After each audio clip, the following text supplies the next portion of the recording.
नमस्कार दोस्तों, गार्गी क्लासेस पर आपका स्वागत है। डेट आज की 7 जून 2021 और देख लेते हैं इंडियन एक्सप्रेस की न्यूज़ और साथ में इंपॉर्टेंट आर्टिकल्स एक्सप्लेन पेज से। देखो, फ्रंट पेज पे हम एक ही न्यूज़ डिस्कस करने वाले हैं, वो आपके सामने यहाँ पर कि सेंट्रल गवर्नमेंट और व्हाट्सएप दोनों के बीच में केसेस चल रहे हैं। दोनों के दोनों केसेस चल रहे हैं दिल्ली हाई कोर्ट में। तो दोनों केसेस को हम समझेंगे कि कैसे एक दूसरे के स्टेटमेंट खुद से ही कॉन्ट्राडिक्ट कर रहे हैं। दोनों केसेस को अगर हम एक साथ लेकर के देखें तो जानेंगे मुद्दा क्या है। पूरा आइडिया तो आपको है पर थोड़ी क्लैरिटी हो रह जाएगी, ठीक है। इधर थोड़ा सा ये मुद्दा ये आ रहा है इसमें कि वैक्सीन को लेकर के वैसे ही शॉर्टेज है, तो नोएडा की एक हाउसिंग सोसाइटी, नोएडा भी यूपी में ही है, हाउसिंग सोसाइटी में फ्री वैक्सीनेशन के लिए कैंप लगाया जाता है और वो कैंप में वैक्सीन जो है वो 120 किलोमीटर दूर लोकेटेड पीएचसी से आता है। तो ऐसे में जिस पीएचसी से वैक्सीन लाए गए वहाँ पर वैक्सीन की अवेलेबिलिटी नहीं है, नोएडा में वहाँ पर वैक्सीन लगवाने के लिए वैक्सीन अरेंज कराए जाते हैं। तो ऐसे में अभी प्रॉब चल रही है, इन्वेस्टिगेशन चल रही है कि गफला क्या है। तो ये अपने आप में कहीं ना कहीं आप कह सकते हो जनता के साथ में चीटिंग होती हुई दिखाई देती है कि क्योंकि जिस पीएचसी से वैक्सीन लाए गए हैं उस पीएचसी की वहाँ पर ड्यूटी है कि अपने लोकल्स को पहले वैक्सीन लगाए, राइट। क्योंकि इस चीज़ को लेकर के बहुत सारे कॉन्फ्लिक्ट हैं। अब बात यह है कि मुद्दा क्या है, उसके ऊपर इन्वेस्टिगेशन होकर के जो निकल के आएगा वो तब की तब देखेंगे। बस एक इतनी सी चीज़ है, ज़्यादा कुछ है नहीं। इसके अलावा आगे देखें, फिर पेज नंबर 3 पे हम जो न्यूज़ डिस्कस करेंगे वो है पंजाब, तमिलनाडु, केरला, चंडीगढ़, इन्होंने स्कूल एजुकेशन रैंकिंग में टॉप किया है। जानेंगे इस आर्टिकल से। इसके अलावा एक्सप्लेन पेज पे सिर्फ एक आर्टिकल है जिसको हम थोड़ा सा डिस्कस कर लेंगे कि वैक्सीन लगने के चांसेस में कितना ज़्यादा इफेक्ट डाला है डिजिटल डिवाइड ने, ठीक है, ये जानेंगे। इसके अलावा इकोनॉमी पेज से हम फर्स्ट आर्टिकल जो देखेंगे वो ये कि फॉरेन पोर्टफोलियो इन्वेस्टमेंट फिर से राइज हुआ है। जानेंगे वजह क्या है और कितना राइज हुआ है। दूसरा यहाँ पर दिया हुआ है कि लोगों के हाथ में कैश जो है उसकी रिटेनिटी, मतलब कितना रुपया अभी लोगों के हाथों में है कैश के तौर पे, वो जानेंगे। इसके अलावा इकोनॉमी पेज पे हम जो आर्टिकल डिस्कस करेंगे न्यूज़ वो है सिडबी ने अभी इनवाइट की है बिडिंग को कि हाँ आप आइए और NABFID में इन्वेस्ट करिए। क्या है ये पूरा मुद्दा जानेंगे। इधर आपके सामने है गवर्नमेंट ने पन्ना मुक्ता और ताप्ती फील्ड के आर्बिट्रेशन को चैलेंज किया है इंग्लिश हाई कोर्ट में। तो जानेंगे क्या है मुद्दा। मुद्दे के साथ में हम एक मैप भी डिस्कस करेंगे। इसके अलावा और कोई भी इंपॉर्टेंट न्यूज़ नहीं है जिसको हमें डिस्कस करना हो। देखो यहाँ पर छोटी सी तो क्या न्यूज़ तो पूरी डिटेल में है कि क्रिप्टो करेंसी के बारे में बातचीत फिर से हाईलाइट हो चुकी है, जिसमें अल सल्वाडोर एक सेंट्रल अमेरिकन कंट्री है जिसको लैटिन अमेरिकन कंट्री भी बोला जाता है। तो अल सल्वाडोर ने तो ये कह दिया कि बिटकॉइन को एक लीगल टेंडर बना दो, मतलब बैकिंग दे दो कानून के तौर पे, कानूनन इसको एक तरीके से कंसिडर करना शुरू कर दो। तो उससे रिलेटेड बाकी तो देखो ये इस पर कोई ओपिनियन आएगा तब ज़्यादा डिस्कशन में फ़ायदा रहेगा। अभी फ़िलहाल तो अलग अलग स्टेटमेंट दिए जा रहे हैं कि टाइम आ गया है एक्सेप्ट करने का, ये एक मूवमेंट है लाइक दैट। वो सारी चीज़ हमारे इतनी काम की है नहीं। तो देख लेते हैं जो भी है डिटेल में और बाकी एक बार लास्ट में समरी ओढ़ लेंगे। डिस्कशन स्टार्ट करने से पहले एक छोटी सी बात बताना चाहता हूँ कि हम एडिशन जयपुर वाला ही कंटिन्यू इसलिए कर रहे हैं क्योंकि कहीं ना कहीं अभी गार्गी क्लासेस के ऊपर जितनी स्ट्रेंथ यूपीएससी की है उसी के इक्विवेलेंट और उससे शायद थोड़ी ज़्यादा ही होगी वो आरपीएससी या राजस्थान स्टेट में जो एग्ज़ाम्स लगते हैं उनकी प्रिपरेशन करने वाले हैं। तो ऐसे में उस पॉइंट ऑफ व्यू से हमने वही कंटिन्यू रखा, जयपुर एडिशन ही। इसमें आपको कोई लॉस नहीं है, आप चाहे स्टेट में किसी में भी रहते हो, ठीक है।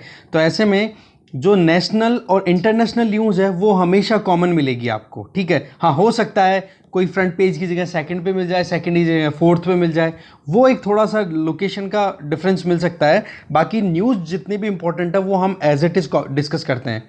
दूसरी चीज़ क्या है, आप लोगों के लिए पीडीएफ में एक दिन से लैगिंग से शेयर भी कर देता हूँ, तो आप लोग वैसे प्रॉब्लम में नहीं आएंगे।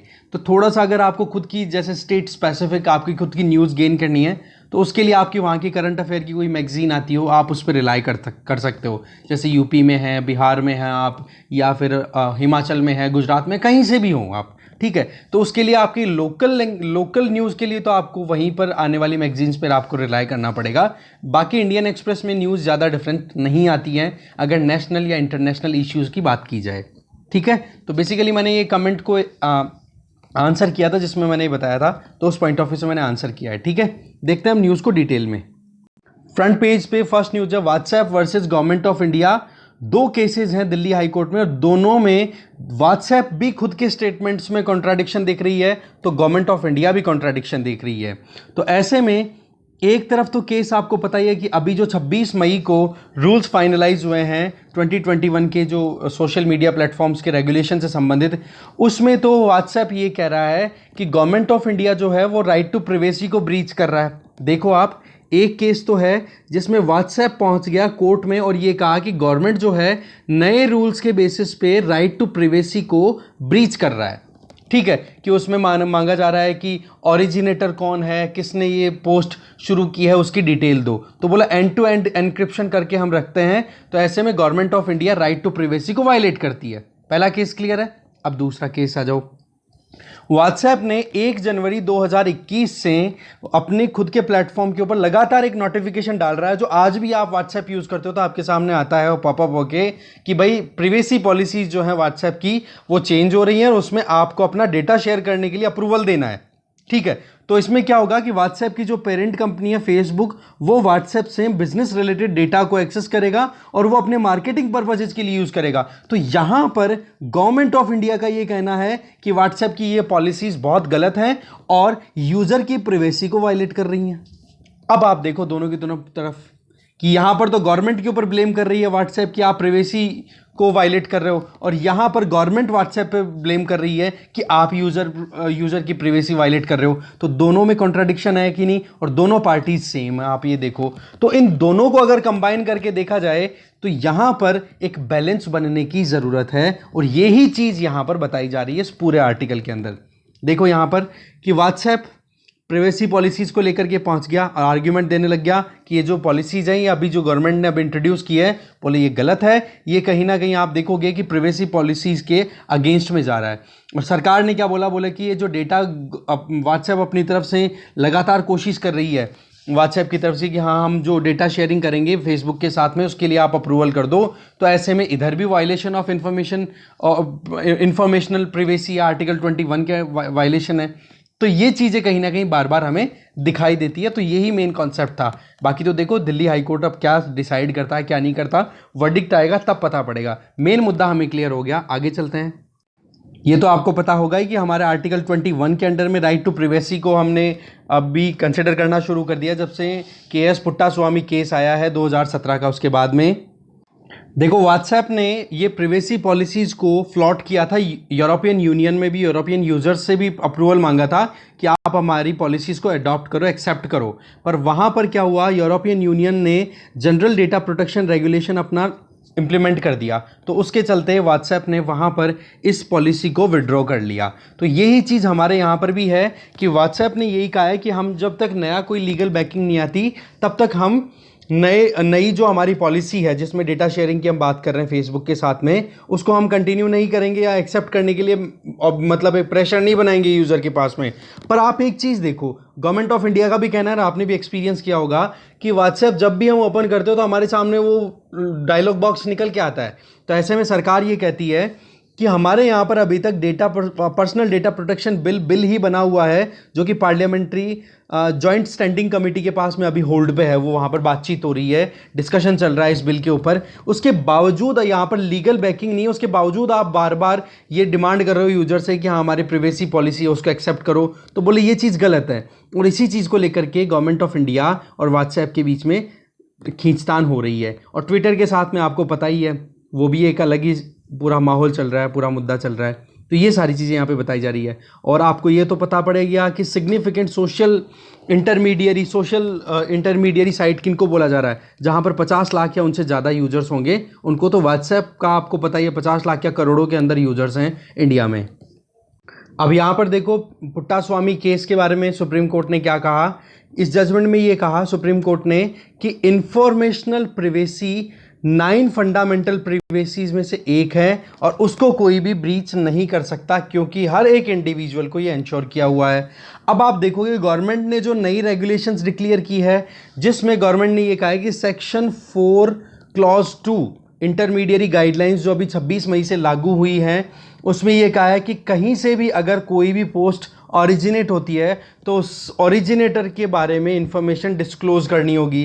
बट व्हाट्सएप क्या कह रहा है कि भाई ये तो एंड टू एंड एनक्रिप्शन जो हमारे यहाँ पर प्लेटफॉर्म पे अवेलेबल है उसका वायलेशन है। तो ये पूरा मुद्दा उलझा हुआ है। आगे चलते हैं अब। नेक्स्ट न्यूज़ है पंजाब, तमिलनाडु, केरल, चंडीगढ़, इन्होंने टॉप किया है स्कूल एजुकेशन रैंकिंग में। तो आप देखोगे यूनियन टेरिटरी चंडीगढ़, इसकी बात करें, और स्टेट्स में, यूनियन टेरिटरीज में तो चंडीगढ़, और स्टेट्स की बात करें तो पंजाब, तमिलनाडु, केरला ने टॉप किया है। अभी जो लेटेस्ट एडिशन आया है ना ministry of education government of India के द्वारा जो अभी रिलीज़ की गई है रैंकिंग, जिसको बोला जा रहा है PGI, परफॉर्मेंस ग्रेडिंग इंडेक्स, इसमें ये रैंकिंग इनको मिली है। तो स्टेट्स की परफॉर्मेंस स्कूल एजुकेशन बेसिस पे चेक की जाती है और उसमें लगभग 70 पैरामीटर्स हैं, 70 पैरामीटर्स हैं, और पॉइंट्स हैं कितने, 1000 पॉइंट्स में से जो जितना ज़्यादा अच्छा स्कोर करेगा उसको उतनी अच्छी रैंकिंग मिलती चली जाएगी।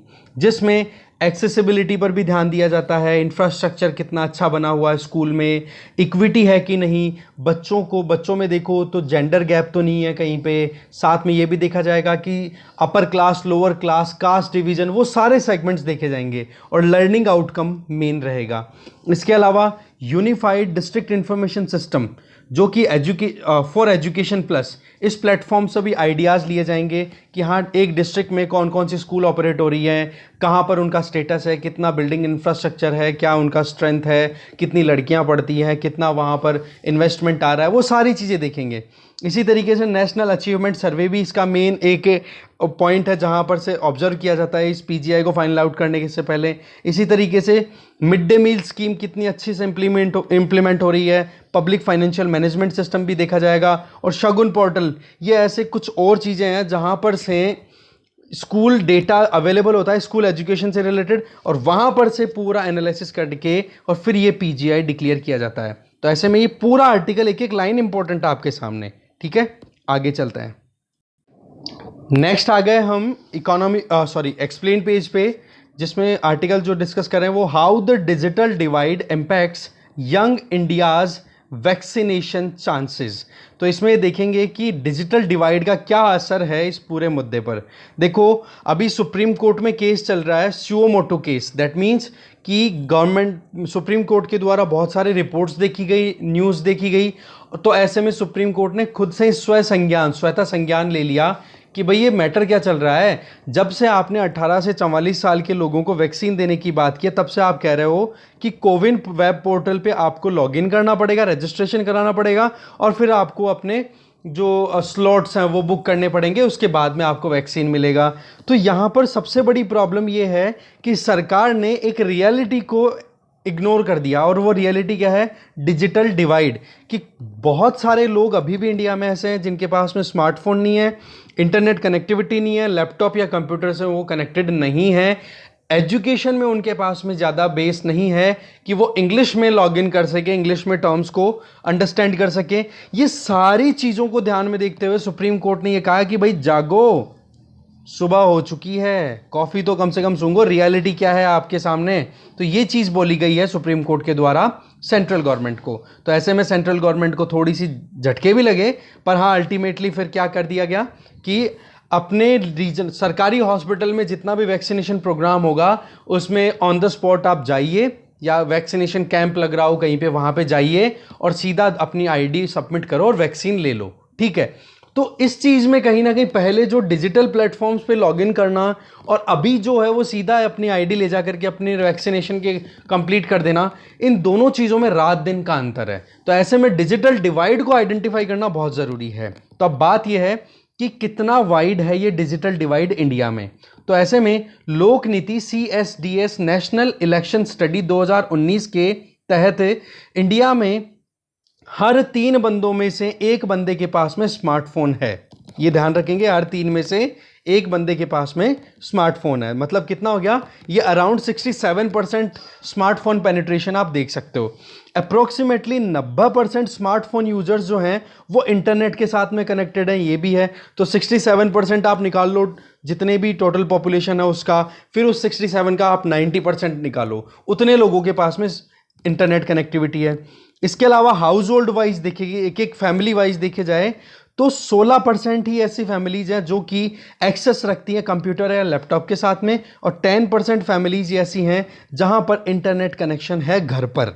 तो ऐसे में ये चीज़ क्या शो कर रहा है कि अभी भी बहुत बड़ा एक पॉपुलेशन का हिस्सा है जो कि अभी इंटरनेट से कनेक्टेड नहीं है। अब आप देखोगे कि स्मार्टफोन यूसेज की बात की जाए या स्मार्टफोन पेनिट्रेशन की, तो 18 से 44 साल की एज के जो लोग हैं उनके चांसेस तो हैं कि वो ज़्यादा से ज़्यादा स्मार्टफोन यूज़ करते होंगे, पर फिर भी एक डिवीज़न आपको देखने को मिलेगा जिसमें बहुत सारे फैक्टर्स हैं, जिसमें एक तो सीधा सीधा है रूरल अर्बन डिवीज़न, दूसरा सीधा सीधा है एजुकेशन कि जो लोग एजुकेटेड है उनके पास में स्मार्टफोन और इंटरनेट कनेक्शन का ज़्यादा चांस रहता है, तीसरा जो रह जाता है रिच एंड पुअर की बात कर लो, चौथा बात कर लो कास्ट के बेसिस पे कि अपर कास्ट में ज़्यादा स्कोप है स्मार्टफोन यूसेज का जबकि लोअर कास्ट में नहीं है। तो ऐसी चीज़ों में आप डिवाइड देखो, ये डिजिटल डिवाइड आपको हर एक, और पांचवा सेगमेंट आ जाता है बॉयज एंड गर्ल्स के बीच में जो गैप है। तो ये चीज़ कहीं ना कहीं हमें एकदम क्लियर दिखाई दे रही है कि डिजिटल डिवाइड तो अभी बहुत वाइड है, अभी भी बहुत ज़्यादा स्कोप है हमारे यहाँ पर डिजिटल जो सिस्टम है उसका पेनिट्रेट करने में। अगर 2017 की हम बात करें, ठीक है, तो 24% इंडियंस के पास में स्मार्टफोन हुआ करता था, 2017 की बात है ये। तो ऐसे में 2017 में 18 से 44 साल के जितने भी लोग थे उनके उनमें से 35% के पास में स्मार्टफोन था। अब धीरे धीरे 2020-21 में पहुंचे तो फिर वहां पर थोड़ी सी प्रोग्रेस देखने को मिली कि 5 स्टेट्स में अभी इलेक्शन हुए, आपको पता ही है, एक तो यूनियन टेरिटरी थी और 4 स्टेट्स थे। अब 5 स्टेट्स मेनली कौन कौन से जिनके ऊपर आइडेंटिफिकेशन दिया जा रहा है, फोकस किया जा रहा है, बिहार, असम, वेस्ट बंगाल, तमिलनाडु और केरला। तो ऐसे में इन स्टेट्स का अगर हम सैंपल स्टडी कर ले तो आपको इंडिया का थोड़ा बहुत आइडिया लग जाएगा। तो 2019 में स्मार्टफोन का जो बेस था वो 12% था, ठीक है, 12% इंक्रीज हो जाता है कि इन स्टेट्स के अंदर एवरेज निकाला गया ना कि 2019 में कितना स्मार्टफोन यूज किया करते थे वहां के पॉपुलेशन का 33%। तो 2020-21 में वो पॉपुलेशन परसेंट कितना हो गया, 12% इंक्रीज होकर के 45%। तो ओवरऑल राइज तो देखने को मिल रहा है, बट अभी भी आप देखो ये तमिलनाडु, केरला, ये 2 ऐसे स्टेट्स हैं जो कि डेवलप्ड स्टेट्स में से कंसिडर होते हैं या फिर एडवांस स्टेट्स में कहीं ना कहीं अपनी रैंकिंग पाते हैं। केरला की बात करो तो ह्यूमन डेवलपमेंट में अच्छा परफॉर्म करता है, तमिलनाडु की बात करो तो इकोनॉमी पॉइंट ऑफ व्यू से अच्छा परफॉर्म करता है। तो यहाँ पर भी अभी 45% तक पेनिट्रेशन है 2020-21 में, आप देख सकते हो इंटरनेट का या स्मार्टफोन्स का। तो ऐसी परिस्थिति में हमारे यहाँ पर डिजिटल डिवाइड कम नहीं है, अच्छा खासा है, और इसी रेशियो से हम निकाल सकते हैं कि इंडिया लेवल पे नेशनल एवरेज क्या है स्मार्टफोन्स यूज़ करने का। इसी चीज़ को फिर बाद में देखोगे और डिवाइड को और क्लियर बताया जा रहा है कि अब अर्बन या रूरल, रिच या पुअर, अपर या लोअर। ऐसे में अर्बन रीजन में रिच लोग, अर्बन रीजन में रहने वाले लोग, रिच लोग, अपर कास्ट के लोग, रिच लोग, एजुकेटेड और मेल, इनके पास में तो देखो स्मार्टफोन के चांसेस हैं, स्मार्टफोन में भी इंटरनेट की अवेलेबिलिटी इंश्योर पक्की है इनके पास में। और बाकी बचे हुए जो सेक्शन हैं उनके पास में आपको देखोगे कि एक्सक्लूजन देखने को मिलता है। अब जब एक इतने से छोटे सेक्शन के पास में ही स्मार्टफोन अवेलेबल है तो बचे हुए सेक्शन के पास में स्मार्टफोन ना होने के चलते क्या उनको वैक्सीन लग पाएगा अगर आप कोविन पोर्टल पे रजिस्टर करवाने के बाद में करोगे। फिर बाद में कास्ट के बेसिस पे देखो SC STs के पास में स्मार्टफोन पेनिट्रेशन और भी कम है।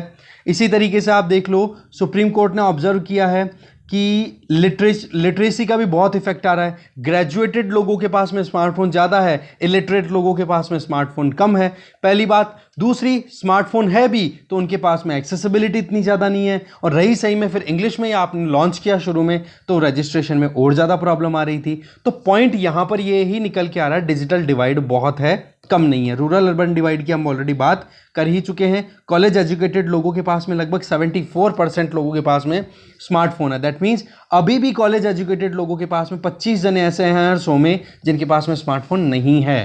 तो ऐसे में अभी भी परिस्थितियां थोड़ी सी विकट हैं, इनको सुधारने की ज़रूरत है, ठीक है। बाकी तो देखो डेटा ही डेटा है, सारा का सारा शुरुआती डेटा ही एनफ था हमारे लिए, ज़्यादा कुछ करने की ज़रूरत नहीं है। लास्ट में तो लैंग्वेज की बता दी, वो हमने ऑलरेडी देख ही लिया। आगे चलते हैं। अब हम देख लेते हैं थोड़ा सा मैप, आपका माइंड थोड़ा रिफ्रेश हो जाए। तो ये देखो, ये कैरेबियन सी है इधर, ये गल्फ ऑफ मैक्सिको, मैक्सिको ऊपर है, ठीक है। सेंट्रल अमेरिका का मैप देख रहे हैं, ये ध्यान रखें आप। तो सेंट्रल अमेरिका में जो भी कंट्रीज आते हैं उनके नाम देखते हैं। सबसे पहले बेलीजे, ग्वाटेमाला, अल सल्वाडोर, इसी तरीके से होंडुरस, निकारागुआ, ये नाम आप याद रखोगे। थोड़ा और साउथ में चलते हैं, फिर आ जाता है कोस्टा रिका, और फिर आ जाता है पनामा, और पनामा के बाद में यहाँ से कोलंबिया शुरू हो जाता है, जो कि साउथ अमेरिका में कंसिडर होता है। तो सेंट्रल अमेरिका याद रह जाएगा आपको। अब यहाँ पर कुछ और लोकेशन देखो कि गल्फ ऑफ होंडुरस के चारों तरफ कौन कौन से कंट्रीज लगते हैं। तो एक तो बेलीजे, ग्वाटेमाला और एक होंडुरस, तीनों।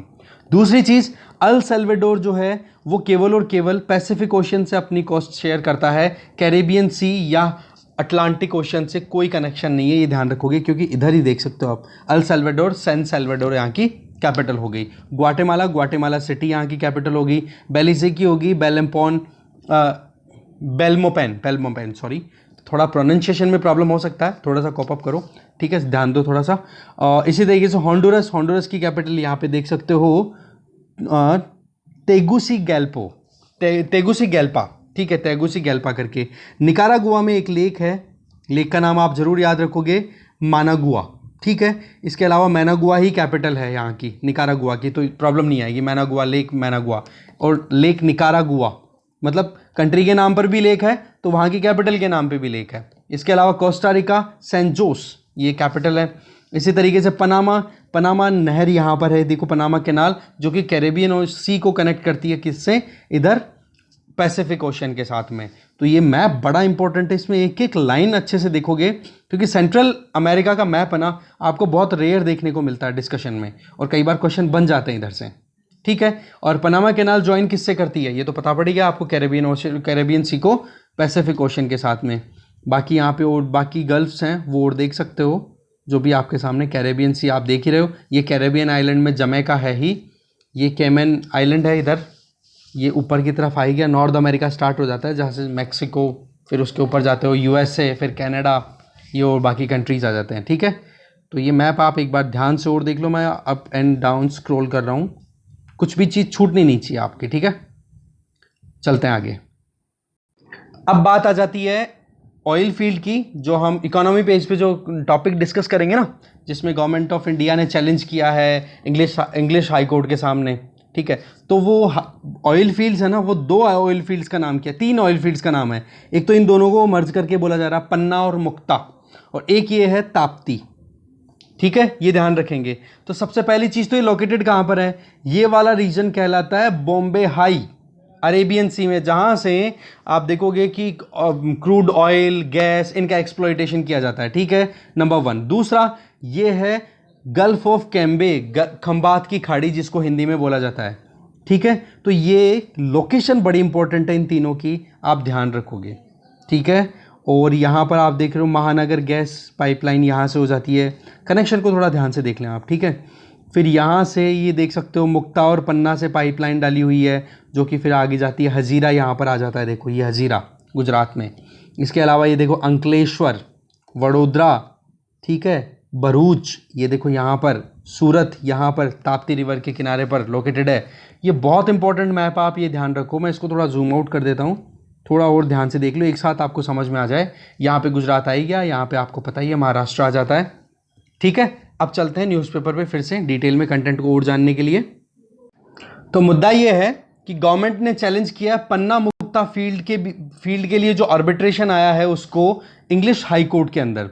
तो पन्ना मुक्ता फील्ड में अभी देखो रिलायंस इंडस्ट्रीज और शेल, ये दोनों कंपनियां मिलके काम कर रही हैं। इनका टारगेट ये था कि कैसे भी करके पहले अपना खुद का जितना खर्चा लगा है, एक लिमिट ऑफ द कोस्ट, कहने का मतलब जितना इन्वेस्टमेंट किया गया है पन्ना मुक्ता फील्ड में, वैसे तो पन्ना मुक्ता और ताप्ती तीनों ऑयल फील्ड की बात हो रही है यहाँ पे, देखो ये रहा, ठीक है। तो पहले तो ये जितना इन्वेस्टमेंट किया बोला उसको हम पहले निकाल लेते हैं, फिर उसके बाद में गवर्नमेंट के साथ में प्रॉफिट शेयर करेंगे। जबकि आपको अब एक छोटी सी टास्क परफॉर्म करनी है, नेल्प और हेल्प दोनों में डिफरेंस क्या है। ये नेचुरल रिसोर्सेज में क्रूड ऑयल और नेचुरल गैस को एक्सप्लॉइट करने की पॉलिसीज है, गवर्नमेंट ऑफ इंडिया के द्वारा रिलीज की हुई है। तो इनके बारे में पूरी डिटेल गेन करोगे, HELP और NELP कैपिटल में लिख के, दोनों का डिफरेंस, इनकी डिटेल्स, बहुत इंपॉर्टेंट टॉपिक है ये, ठीक है। इसमें क्या होता है, लीज देने का कॉन्सेप्ट है कि कैसे लीज दी जाती है, या फिर सरकार का किस तरीके से अपना खुद का शेयर फाइनलाइज होगा, क्योंकि नेचुरल रिसोर्सेज को अगर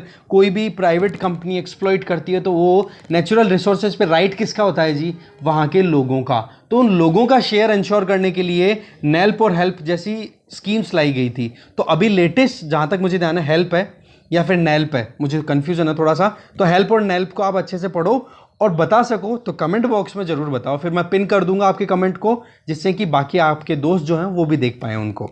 ठीक है, तो नेल्प और हेल्प आपको देखनी है। तो ऐसे में देखो, जो भी आर्बिट्रेशन में बताया गया कि भाई गवर्नमेंट ऑफ इंडिया या फिर सरकार का कोई यहाँ पर हिस्सेदारी नहीं है, पहले ये अपने खुद का जो लागत लगी है पहले उसको निकालेंगे, फिर उसके बाद में गवर्नमेंट के साथ में प्रॉफिट शेयर करेंगे। तो सरकार ने इसी चीज़ को चैलेंज किया है कि भाई ऐसा कैसे हो सकता है, हमारे तो पॉलिसी नहीं है, हमारे पॉलिसी है शुरुआत से रेवेन्यू शेयरिंग की।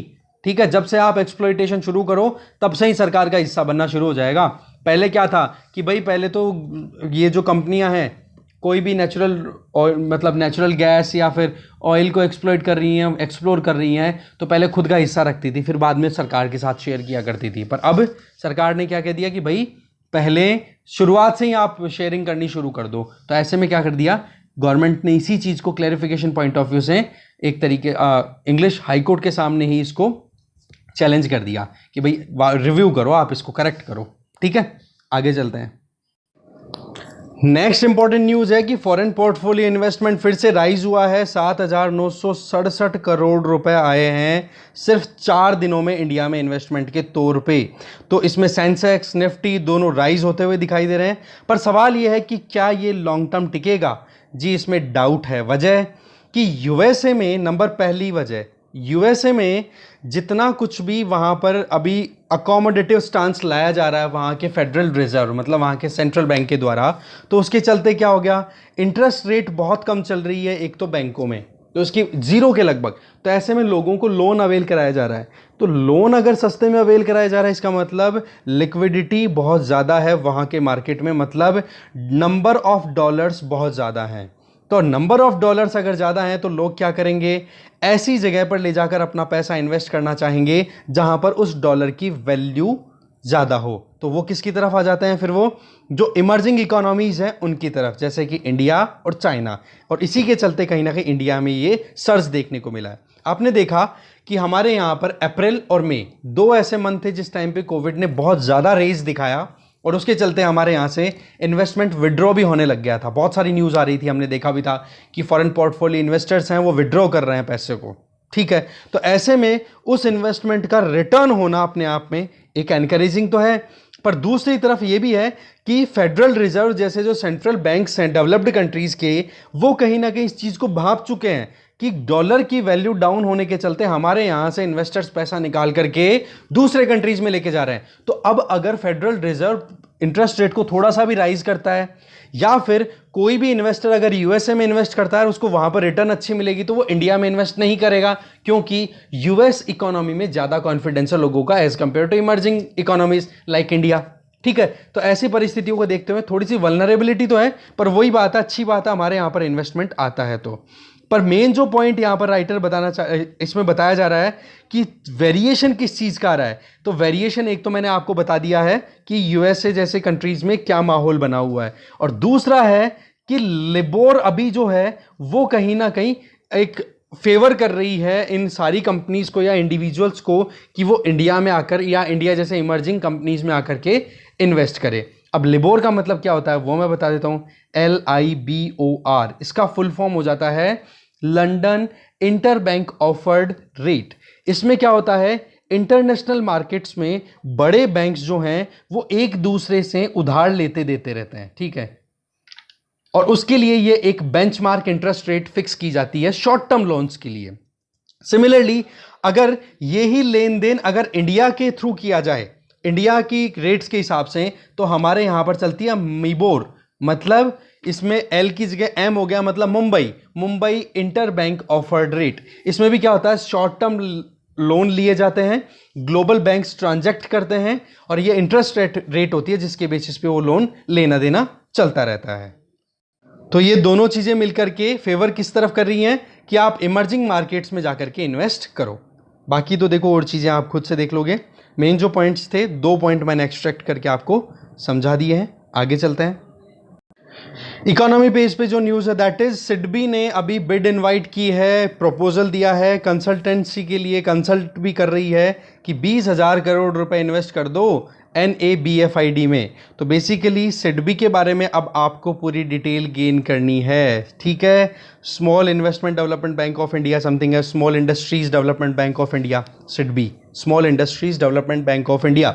इसके बारे में आपको पूरी डिटेल गेन करनी है। यूपीएससी पॉइंट ऑफ व्यू से प्रीलिम्स में क्वेश्चन ऐसे कैसे आ जाता है सिडबी के बारे में, किसका कितना शेयर है, कितना इन्वेस्टमेंट है, किस किस को लैंड करता है, क्या प्रायोरिटी सेक्टर में इसका भी कोई रोल बनता है, ये सारी चीज़ें आपको देखनी है। ओके, तो सिडबी जो है गवर्नमेंट ऑफ इंडिया के बिहाफ पे request for proposal RFP float कर रहा है, जिसमें बिड्स को इनवाइट किया जा रहा है, बोलियां लगाई जाएगी। टारगेट ये है कि 20,000 करोड़ रुपए का इन्वेस्टमेंट लाया जाए, जिसके तहत DFI दैट मीन्स आप एक डेवलपमेंट फाइनेंशियल इंस्टीट्यूशन स्टैब्लिश करो, जिसको आप बोल रहे हो यहां पर national bank for financing infrastructure and development. नाम से पता पड़ रहा है कि इंफ्रास्ट्रक्चर डेवलपमेंट को प्रमोट करने के लिए नेशनल बैंक स्टैब्लिश कर रहे हो, ठीक है। तो इसका मेन काम कौन कर रहा है यहां पे? सिडबी। एक तो ये ध्यान रखेंगे आप, जिसमें फंडिंग आएगी और जहां पर भी इंफ्रास्ट्रक्चर सेक्टर में पैसे की कमी है उस पर्टिकुलर सेक्टर में प्रोजेक्ट में पैसा लगाया जाएगा, जिससे कि वो प्रोजेक्ट रुके ना,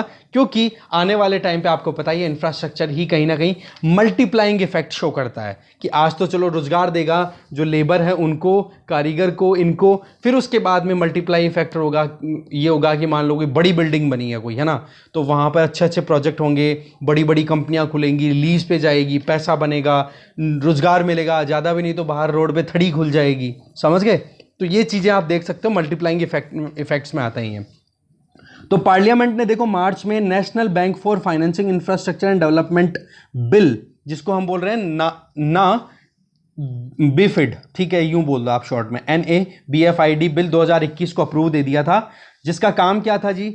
long term non recourse infrastructure financing, मतलब जो लंबे समय तक पैसा देना होता है डेवलपमेंटल प्रोजेक्ट्स में, वो डेवलपमेंटल प्रोजेक्ट्स को पैसा देने में कहीं ना कहीं हमारे यहाँ पर NBFCs इन्वॉल्व थी पहले, जैसे कि IL&FS, और उसके चलते क्या हो गया? वो कंपनी बर्बाद हो गई। वजह IL&FS क्या थी? NBFC। अब NBFC अगर कोई काम करती है तो वो लोन देगी ना किसी भी इंफ्रास्ट्रक्चर प्रोजेक्ट को, वो होगा लॉन्ग टर्म। अब ये जो NBFC है, IL&FC जैसी, ये पैसा अरेंज करेगी कहाँ से? बैंकों से, और बैंक इनको लोन देंगे शॉर्ट टर्म। तो आप बताओ, पैसा तो अटक गया आपका 10 साल 15 साल के लिए, और आपने लोन लिया है 5 साल के लिए, तो NBFCs बर्बाद होने के काम कर रही थी कि नहीं? एग्जैक्टली यही केस है IL&FS का। तो इसी चीज़ के चलते कहीं ना कहीं ये प्रोविज़न अभी गवर्नमेंट ने कर दिया कि हम डेवलपमेंट फाइनेंशियल इंस्टीट्यूशन स्टैब्लिश करेंगे, उसके तहत इंफ्रास्ट्रक्चर प्रोजेक्ट्स को लॉन्ग टर्म के लिए जो पैसे की ज़रूरत हो वो दे दी जाए। तो ऐसे में लीगल बैकिंग देने के लिए पार्लियामेंट से एक्ट भी पारित करवा लिया गया इसी बजट सेशन में, ये आपको पता है ही। और DFI ये कोई पहला नहीं है, ये ध्यान रखें आप, डेवलपमेंट फाइनेंस इंस्टीट्यूशन ये कोई पहला नहीं है, इसके पहले भी ओपन किए जा चुके हैं। और ये DFI क्या होगा? ऑल इंडिया फाइनेंशियल इंस्टीट्यूशन होगा, जो मेन काम क्या है? इंफ्रास्ट्रक्चर प्रोजेक्ट्स को लोन प्रोवाइड करे, उनको इनेबल करे, उनको कैटलाइज करे, जिससे कि इकोनॉमिकल एक्टिविटीज रुके नहीं। और कोविड टाइम पर तो आपको ही पता है, इकोनॉमिस्ट का एक ही सजेशन रिपीटेडली आता रहता है कि पैसे मार्केट में फेंको, इंफ्रास्ट्रक्चर प्रोजेक्ट ज़्यादा से ज़्यादा चलाओ। तो ये है बुरा मुद्दा, आपको समझ में आ गया होगा। आगे चलते हैं, अब ले लेते हैं थोड़ी सी समरी लास्ट में। 2 मैप भी हो गए, आज तो अच्छा खासा हो गया।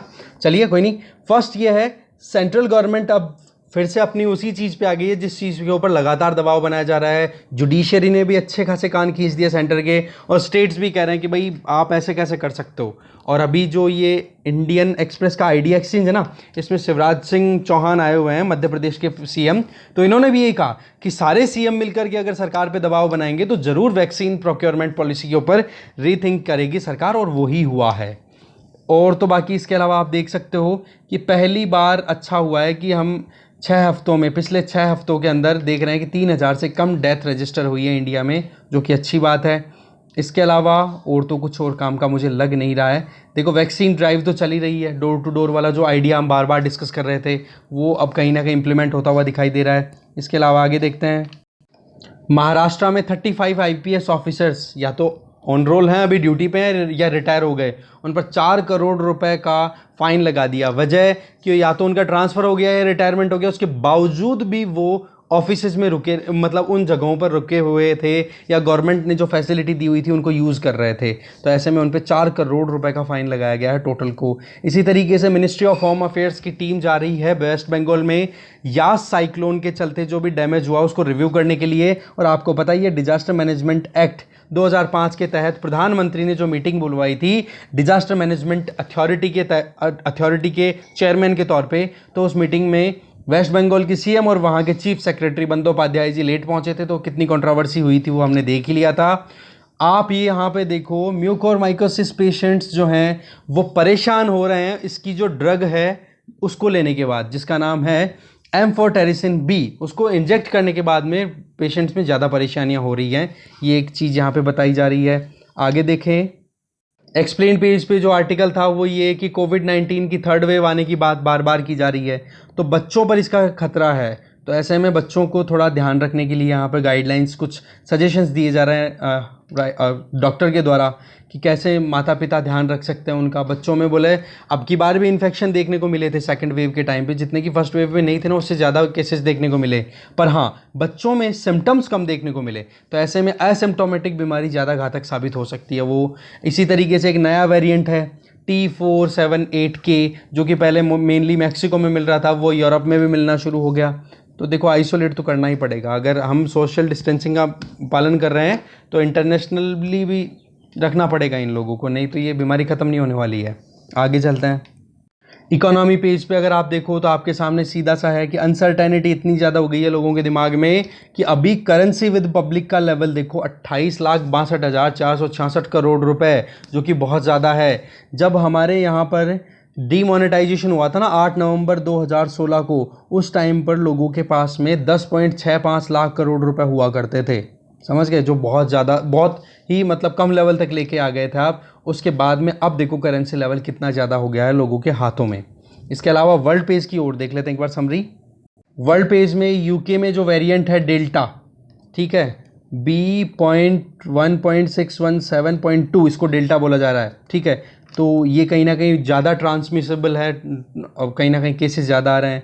चाइना ने 3 साल के बच्चों से ज़्यादा की उम्र के जो बच्चे हैं उनको वैक्सीन देने के लिए अलाउ कर दिया है, और वैक्सीन कैंडिडेट का नाम है corona वैक।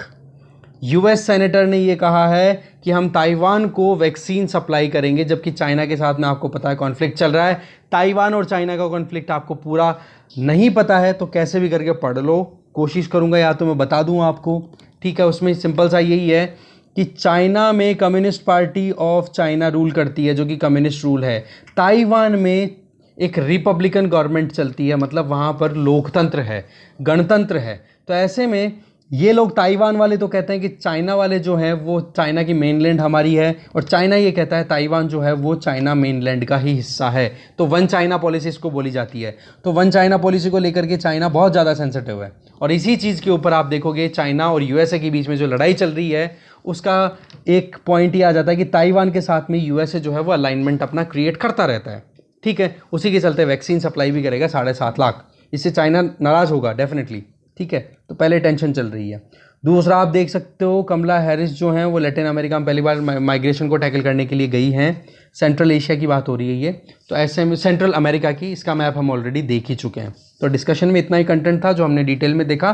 Thank you very much, और गार्गी क्लासेस को प्रमोट करो जितना ज़्यादा से ज़्यादा कर सकते हो आप। Thank you.